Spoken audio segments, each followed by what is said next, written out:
When I was 17, my mother handed me an envelope while we stood in the gray drizzle outside a nearly empty bus station on the edge of town.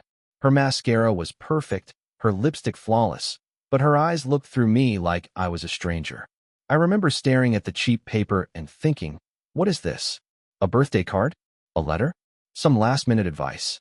But when I opened it, all it held was two $20 bills and a folded scrap of notebook paper with 6 words scribbled in her handwriting. Don't call us. This is tough love. Then she turned around, heels clicking on the wet concrete, and left me standing there with a duffel bag, $40, and a heart that had just been ripped out of my chest. My name's Jace.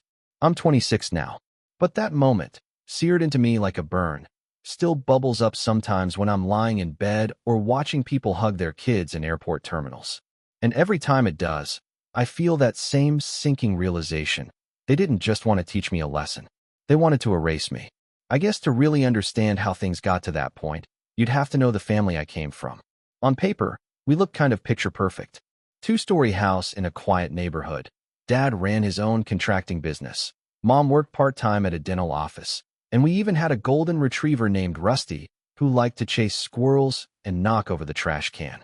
I was the oldest. Then came my sister Bree, 2 years younger, followed by twins Maddie and Mason, who were 6 years younger than me. If you flipped through our photo albums, you'd see Christmas mornings and birthday cakes and summer pool parties, and you'd think we were one of those families that has their own group text and matching pajamas for the holidays. But if you looked closer, if you watched long enough, you'd see something else. You'd see the way Bree always got 2 gifts when I got one. You'd hear my dad say things like, "You're the oldest," Jace set an example, while my sister snuck out at night and got grounded for all of one evening. You'd notice how the twins got away with pretty much anything, while I got blamed if the sink was dripping or the back door was unlocked. It was subtle at first. A missed school recital here, a forgotten birthday there. Little things. Easy to brush off.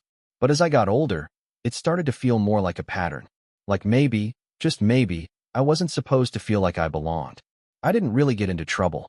I wasn't the perfect kid, sure, but I did okay in school. I worked part-time at the gas station down the street, and I stayed out of the drama. I used to think that if I just kept my head down, if I worked hard and didn't complain, they'd see me. Not just look at me, but see me. They never did. Things started unraveling during the fall of my senior year. College applications were coming up, and I was working extra hours to save for fees since my parents had made it pretty clear they weren't paying for any of it. "If you want to go," Dad said one night while loading the dishwasher, "you better figure it out yourself." No one paid my way. Fair enough. I didn't expect a free ride. But then I overheard Mom talking to Bree one night in the living room about how she and Dad were setting aside some money for Bree's future plans. I remember sitting on the stairs, frozen, listening to that conversation like someone had poured ice water down my spine. I confronted them about it the next day. I didn't yell. I didn't even raise my voice. I just asked, "So, are you guys helping Bree with college?" Mom's eyes narrowed. Dad didn't even look up from his plate. "Bree's got a plan," he said. "She's going to do something smart with her life. Maybe community college, maybe something else. We're helping her get started." I just stared at them. "I've got a plan too," I said. "I want to major in computer science. I've already got a few scholarships lined up." Mom shrugged. "That's nice, Jace. But we've already done a lot for you. It's time you learned how to stand on your own." Stand on my own. As if I hadn't already been doing that for years. Still, I tried not to let it break me. I kept working. I applied to every scholarship I could find. I fixed up an old laptop from the thrift store so I could write my essays at night after work. I was tired all the time, but there was something inside me, some stubborn flame, that kept burning. I told myself it would all be worth it when I walked across that graduation stage and finally got out. But then came the fight, the one that changed everything. It started with something small. Mason had borrowed my earbuds and broken them. Again, when I told him he needed to replace them, he laughed and said, "Why? You're just going to leave soon anyway." I snapped. Not because of the earbuds, not really, but because it felt like no one in that house respected me. I yelled. He yelled. Bree got involved. Then Dad came storming into the room and, without even asking what happened, told me to get out if I was going to act like a selfish brat. That night, I slept at a friend's place. I thought maybe after things cooled down, we'd talk. Maybe finally, we'd have a real conversation. Instead, I got a call from Mom 2 days later telling me to come home and pack my things. No explanation. Just it's time. I showed up expecting a family meeting or at least some kind of adult conversation. But when I got there, my room was already half empty. My clothes were stuffed into a duffel. The laptop I'd fixed was gone. Dad claimed it was his because he'd paid the electric bill. And that's when they drove me to the bus station. No goodbye, no hug, just the envelope. I sat on that bench for an hour, staring at the note, rereading those 6 words until they blurred. Don't call us. This is tough love. I wanted to scream. I wanted to cry. I wanted to beg them to change their minds. But more than anything, I wanted to prove them wrong. So I boarded that bus. I didn't know where it was going, not really. I just picked the first one I could afford. I spent that $40 carefully, rationed it like it was gold. When I got to the next city, I crashed on another friend's couch. Then I started over. Found a job washing dishes. Moved into a shared studio with 3 other guys. Took online courses at night when I wasn't too exhausted to keep my eyes open. Little by little, I built a life. A hard one. A hungry one. But it was mine. And while they forgot me, I never forgot them. Funny thing is, when you've been cast out like that, when your own blood tells you you're not worth sticking around for, something happens to you. You start to see the world differently. You stop waiting for someone to catch you. And if you're lucky, or just angry enough, you start climbing instead. That's exactly what I did. But that part comes later. Because the real story, the part that still makes my phone light up with voicemails and texts I'll never return, started years later, when I was 25. The company I'd built from nothing was starting to turn heads. I had my own office, my own place, my own car. And for the first time in years, I wasn't just surviving. I was thriving. And that's when my mother emailed me. The subject line? Hey stranger, can we talk? I stared at the email for a long time. It had been almost 9 years since I saw her last. Since she drove me to that bus station like she was dropping off dry cleaning. Since she handed me an envelope with $40 and a goodbye that might as well have been a death sentence. Don't call us. This is tough love. That line haunted me every time I passed a payphone in those early months, when I still half hoped they'd realize what they'd done and call me back. But they never did. Not once. And now, hey stranger? I didn't open it right away. I clicked out of my inbox and stared at the screen. My office was quiet, just the soft hum of the server rack in the corner and the distant thrum of downtown traffic below. My company, a tech consulting startup I'd built out of a co-working space and caffeine overdoses, had just hit its first million in profit. We had 5 employees, a clean balance sheet, and a backlog of clients. Things were good. I had a view. I had health insurance. I had peace. But my hand still trembled over the keyboard like I was 17 again, back on that bench, reading her note. I finally opened it later that night. Alone. The email was short. Jace, I know it's been a long time, and I don't expect you to forgive us overnight. But I was hoping we could talk. I've been thinking a lot about the past and how things went wrong. Bree misses you. So do the twins. Your father, well, he's trying. We'd like to see you again. Maybe rebuild what we had. Let me know. Love. Mom. Rebuild what we had.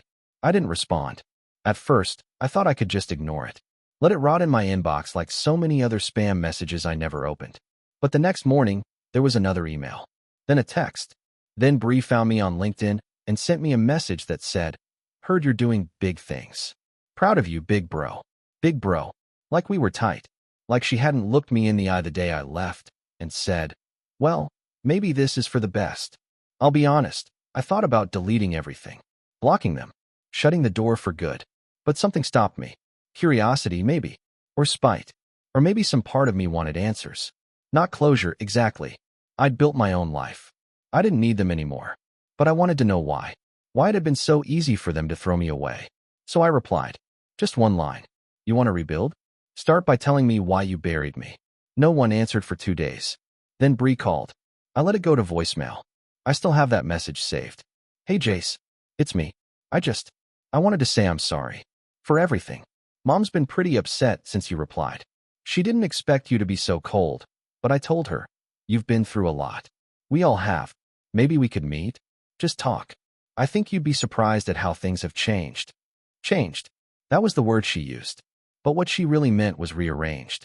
A week later, I got another email, this one with an invitation. They were throwing a party for Mason and Maddie's college graduation. Both of them had gone to a private university upstate. I knew that from the news articles Mom used to post on Facebook. The ones I'd occasionally come across when I made the mistake of looking. They were the golden twins. The prodigies. Maddie had done pre-med. Mason was some kind of business major. There were photos, balloons, custom cakes, matching sweatshirts, family portraits with fake candids and sunlight streaming through the trees. I hadn't even been mentioned. Now, suddenly, they wanted me there. I almost laughed, but I didn't delete the invite. Something inside me, dark and quiet and growing, told me to wait. Then came the second email. This one was from my dad. We hadn't spoken since the day he tossed my duffel in the back seat and told me, "Don't come crawling back when the world chews you up." I used to play that quote in my head like a bad movie line. So when his email came through, I half expected it to be more of the same. But it wasn't. "Jace, I hear you've made something of yourself. That's good. I always knew you had potential. Maybe we didn't do things right when you were younger, but we had our reasons. Things were different back then. Bree tells me you're still holding on to some anger. Maybe it's time to let that go. Come see us. We can talk about what went wrong." Dad. He always wrote like a boss giving feedback on a mediocre quarterly report. Never said sorry. Just, we had our reasons. Just, maybe it's time. I didn't reply to that one either. But then things got stranger. One morning, I stopped by my old neighborhood. I don't know why. Nostalgia, maybe. Or masochism. The house looked the same. White siding, red shutters, a cracked driveway that still hadn't been repaved. But there was a new car in the driveway. A luxury SUV with a vanity plate that read TW1 Scrad. Of course. I was about to drive off when someone stepped outside. It was Maddie. She didn't see me. She was holding a cup of coffee, laughing into her phone. For a second, I thought about rolling down the window. But what would I even say? "Hey, remember me? The brother you dumped at a bus station?" I drove away. That night, I got another text. This time from an unknown number. "Heard you were in town. You should have stopped by. We saved a slice of cake." No name. But I knew who it was. They were watching. Waiting. Pretending like we were still a family. But the real breaking point came a few weeks later. I got a call from a number I didn't recognize. It was a woman's voice. Shaky. Nervous. "Hi, is this Jace?" "Jace Turner." "Yeah. Who's this?" "My name's Carla. I work at First Horizon Bank. I'm calling because there was a joint account application submitted with your name on it, and there are some unusual details we need to verify." I sat up straighter. "Joint account?" "Yes. It lists your name and Linda Turner? She claimed to be your mother." My chest went cold. "She also included some documents that don't quite match up. I just wanted to confirm. You did authorize this?" "No," I said immediately. "Absolutely not. I haven't spoken to her in years." "I thought so," she said quietly. "We'll flag the account and report the incident. But I thought you should know. She tried to use your name and EIN to add herself as a co-signer on a corporate account." I felt like the floor had dropped out from under me. They weren't just trying to reconnect. They were trying to access me, to get their hands on the thing I had built, the company they had nothing to do with, the business they'd forced me to create when they tossed me out and made it clear I was on my own. That night, I opened a bottle of scotch I'd been saving for a celebration. I poured a glass and stared at the city lights through my window. All I could hear were their voices.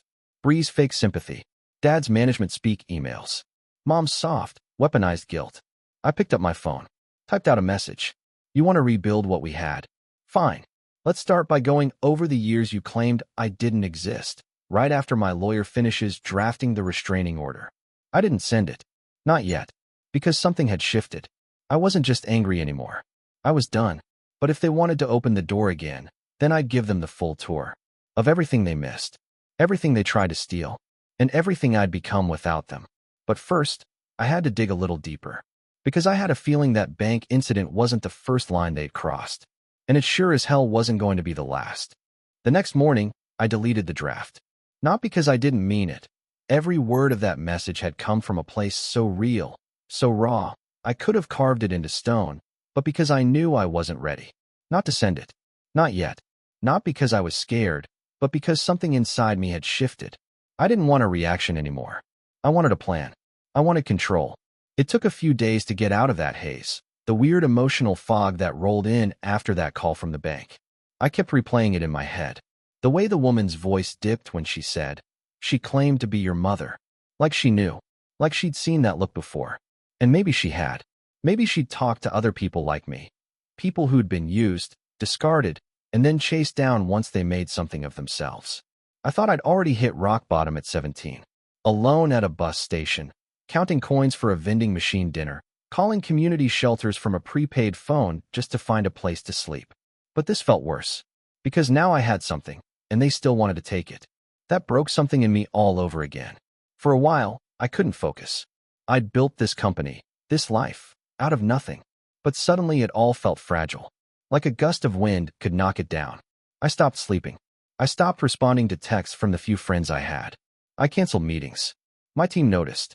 I caught them whispering in the break room once. Something about me seeming off. And they were right. I was off.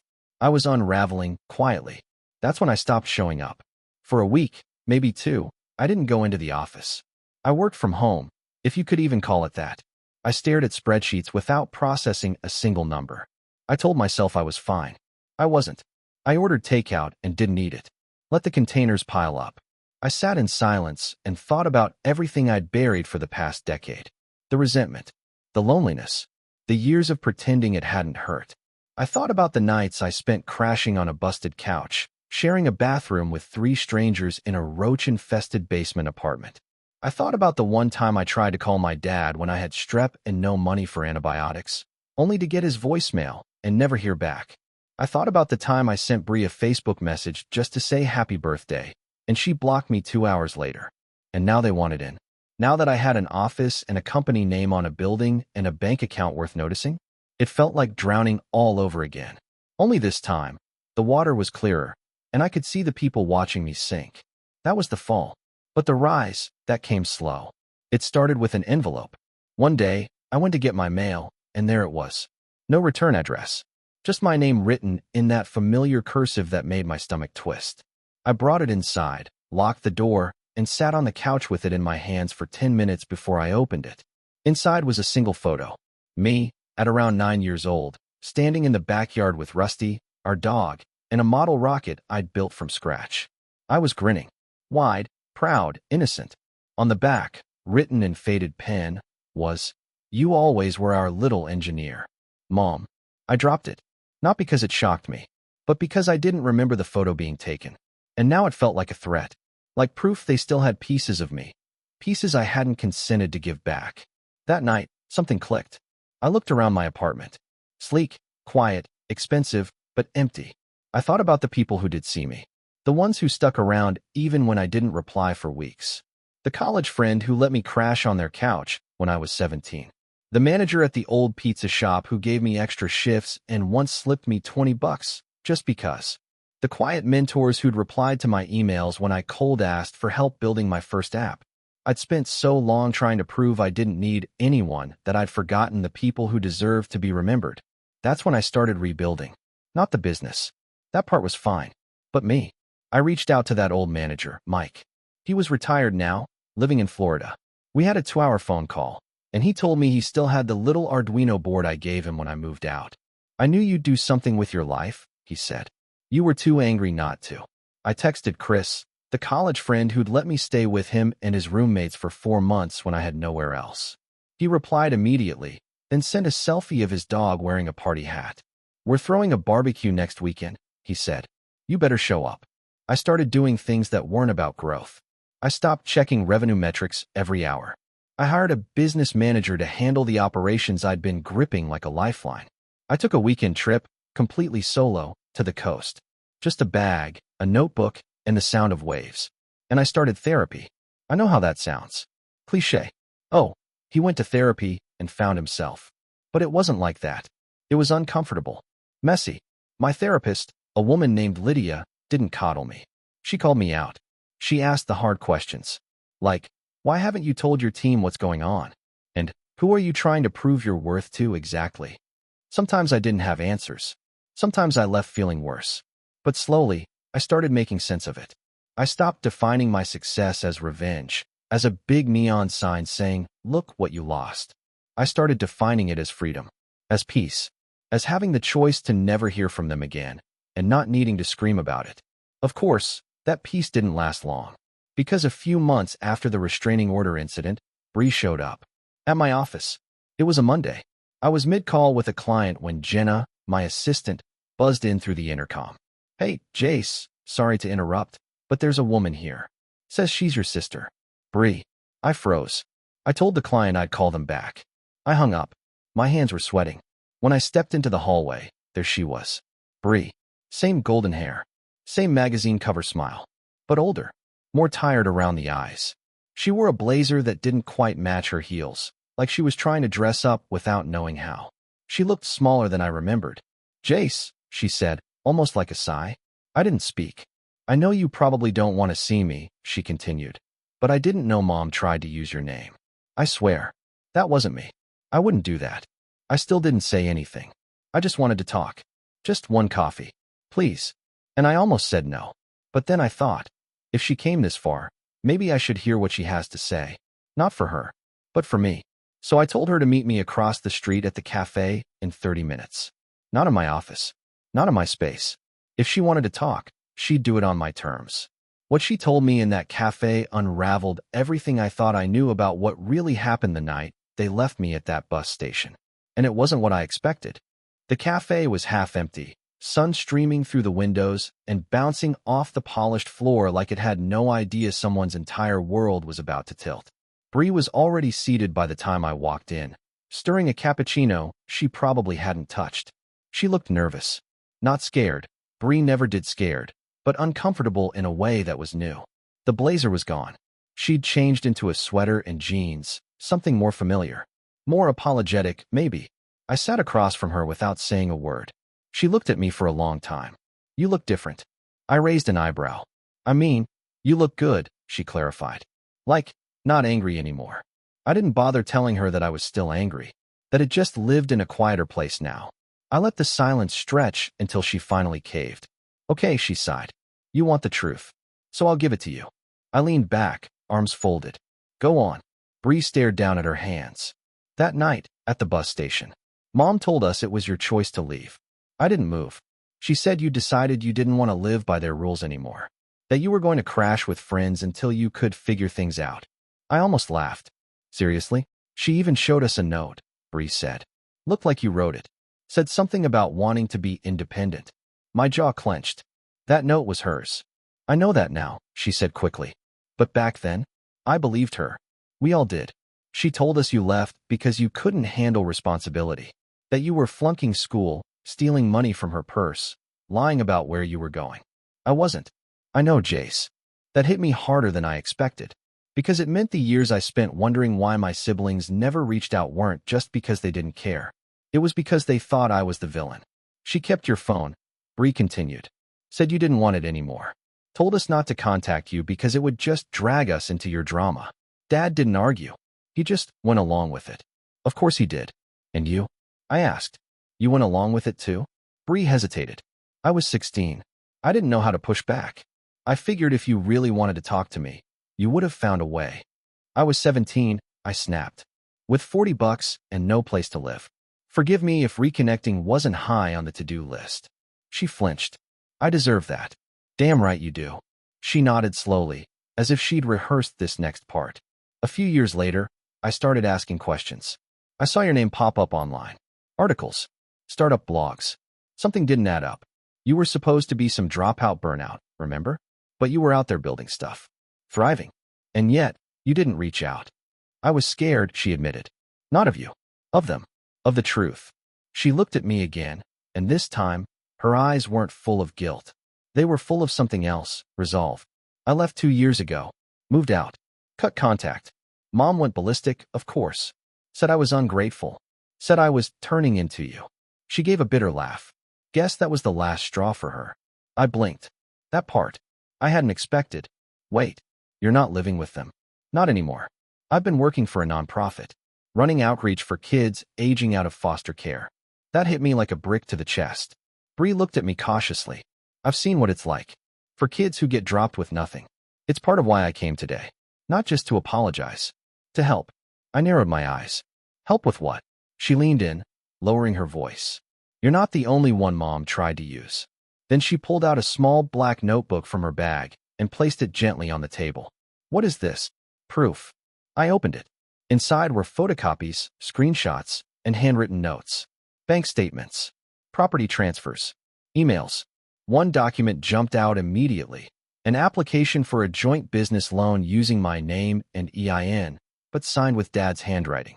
My stomach dropped. Jesus, I muttered. They tried 3 times, Bree said.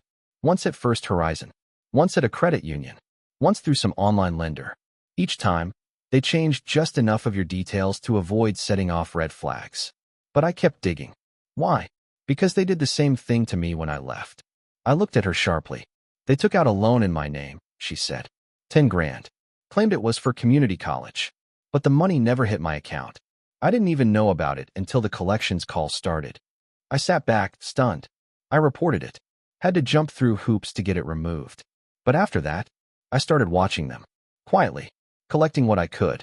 At first it was just for closure. But now, I think it's time someone made them pay. I looked down at the notebook again. Each page felt like a loaded gun. You really did all this? She nodded. I knew I'd never get justice for what they did to me. But maybe I could help you get yours. We sat in silence for a while. Then I said, you sure you're ready for what that means? Bree looked at me with something close to defiance. They already burned me. I've got nothing left to lose. I closed the notebook and slid it into my bag. Okay, I said. Then let's make a plan. The next few weeks were a blur of late-night calls, spreadsheet audits, and legal consultations. I contacted Lydia, my therapist, and told her I might be stepping into dangerous waters. She said, just make sure you're doing this to protect yourself, not to punish them. But it wasn't about punishment anymore. It was about clarity, about exposing everything they'd tried to bury. Step 1, secure my company. I met with my legal team and had every possible ownership and banking credential locked behind multi-factor authorization and legal protections. We restructured certain assets, tightened internal security. Bree's notebook had spooked me. If they'd been willing to forge signatures and falsify records, I wasn't taking any chances. Step 2, information control. I hired a private investigator, not to dig up dirt, but to confirm it. Cross-reference Bree's evidence. Validate every document. I needed to know that if I pressed go on this, nothing would blow back on me. That I could walk into a courtroom or a boardroom with a binder and a bulletproof story. Step 3, go public, but quietly. I had a friend in journalism. Someone I'd met years ago at a tech conference. She owed me a favor. I asked if she'd be willing to run a story, an expose on financial abuse, family fraud, the hidden cost of tough love. No names at first, just a narrative. She said yes. Step 4, the confrontation. Not yet. Not face-to-face. But soon. In the meantime, I started building something else. Something poetic. I found out that the house, the same one they kicked me out of, was 3 months behind on mortgage payments. They were upside down on a second loan. Property taxes overdue. Utilities stacked up. They were bleeding money. I reached out to a third-party investment firm I occasionally collaborated with. Made them an offer. Cash deal. Silent partner. No names attached. 2 weeks later, I owned the lien on my parents' house. Bree cried when I told her. Not because of the revenge, but because for once, the power was in our hands. For once, we weren't just clawing out of a hole. We were building the trap. Carefully. Strategically. And soon, it would snap shut. But I wasn't done. Not until I had one last conversation. With him. Because if there was one person I still hadn't heard from, it was my father. And what he had to say would determine exactly how far I was willing to go. It was a Tuesday afternoon when my phone finally lit up with a call from a blocked number. I let it ring twice before answering. My voice was steady, calm, professional. Jace Turner. A pause, then the familiar gravel of my father's voice, the same voice that once told me to man up when I had a 102-degree fever and a biology exam. Jace, it's your dad. I let the silence sit heavy between us before answering. I figured. I heard you've been talking to Bree. Among others. He cleared his throat. She says you're digging into things. That you've got some story cooked up about us forging documents. About loans. Property. That you're trying to destroy us. I smiled to myself. I'm not trying to destroy you, Dad. I'm just shining a light. If that burns you, that's not my fault. Another pause. I could almost hear him grinding his teeth. We made mistakes, all right? But we're still your family. You don't get to erase that. You're right, I said. I don't have to erase anything. You already did. Then I hung up. I didn't need to hear excuses. I didn't need to hear his half-baked rationalizations about doing what they thought was best or trying to teach me a lesson. I already knew the truth. I'd lived it. And now, it was time for them to live with what they had done. The next day, the story went live. It didn't have names. Not yet. Just the title.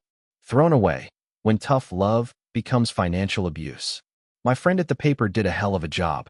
She took my interview, Bree's documents, the investigator's findings, and shaped them into a piece that was both damning and heartbreakingly human. She talked about the rising number of young adults who'd been cut off, manipulated, and even defrauded by their own parents under the guise of discipline. She quoted me anonymously, of course, describing the night I was left at the bus station and the years it took to claw my way back. But what really stuck was the kicker. The detail about the forged loan applications and the attempt to siphon money from a successful company built by a son they'd discarded. The article gained traction fast. Social media ran wild with it. Comments poured in. This was my life too. Parents like this are narcissists. Where's the justice for kids like him? It struck a nerve. And within 48 hours, someone leaked the names. I didn't do it, but someone did. I knew the fallout would come quickly after that, and it did. Mom lost her job at the dental clinic when the office manager read the article and recognized the story. Apparently, Mom had bragged more than once about her tech genius son, but left out the part where they tried to rob him blind. The clinic didn't want the PR mess. She was asked to resign. Dad's contracting business, which was already limping, got slammed with online reviews citing the article. Clients canceled. Suppliers backed out. He tried to do damage control, claimed it was all a misunderstanding, but the receipts were there. Literal receipts. And then came the cherry on top. The lien. I gave them a month. A full 30 days to catch up on the missed mortgage payments. A certified letter arrived on their doorstep, outlining the debt, the transfer of lien ownership, and the upcoming auction date. They ignored it. So the auction happened. They showed up, red-faced and sputtering, trying to argue that it was all some big mistake. That they'd been in that house for over 20 years. That nobody kicks a family out like this. I watched from my car across the street, tinted windows up, engine idling. They never saw me. The house sold that afternoon. To me. Officially, it was purchased by a holding company I controlled, run through 3 layers of shell entities and trust protections. I wasn't looking for more drama. I wasn't trying to shove it in their faces. I just wanted to take back what was mine. The final nail came a week later, when I sent them each a letter. Printed, sealed, hand-delivered. Inside was a copy of the original restraining order I'd filed after the bank incident. Below that, stapled, was a single sheet of paper with the closing summary from the house auction. And below that, a handwritten note. Don't call me. This isn't tough love. This is closure. Bree cried when I showed her the final documents. Not because she felt sorry for them, but because, for the first time, she felt seen, heard, understood. She helped me box up the few items left in the old house that mattered. Old photos. A couple of tools from the garage that were technically mine. One broken trophy from a science fair I won when I was 10, something I hadn't seen in years. Mom had packed it away like it was an embarrassment. I didn't keep the trophy. I tossed it in a donation bin on the way home. Because I didn't need proof of who I'd been anymore. I knew who I was now. In the months that followed, I stopped checking the news alerts. I didn't need updates on their lives. Bree kept in touch, and she was doing better, freer. She started therapy too. We even laughed about it one night over drinks. Both of us wondering how we'd survived a family so hell-bent on image they forgot what love actually looked like. My company kept growing. We moved into a bigger office. I hired 2 more engineers. I started sleeping better. Some nights, I still dream of that bus station. Of standing alone in the rain with a crumpled envelope and no one looking back. But the dream always ends differently now. In the new version, I don't watch them walk away. I turn around first. And I walk forward. Because I'm not the kid they abandoned anymore. I'm the man who came back, not to beg for love, but to reclaim his life. And the final time I saw their house, as the movers packed the last box into the truck and the front door closed behind me for good, I left the porch light on. Not for them, but for the version of myself who never stopped believing he deserved better. He finally got it.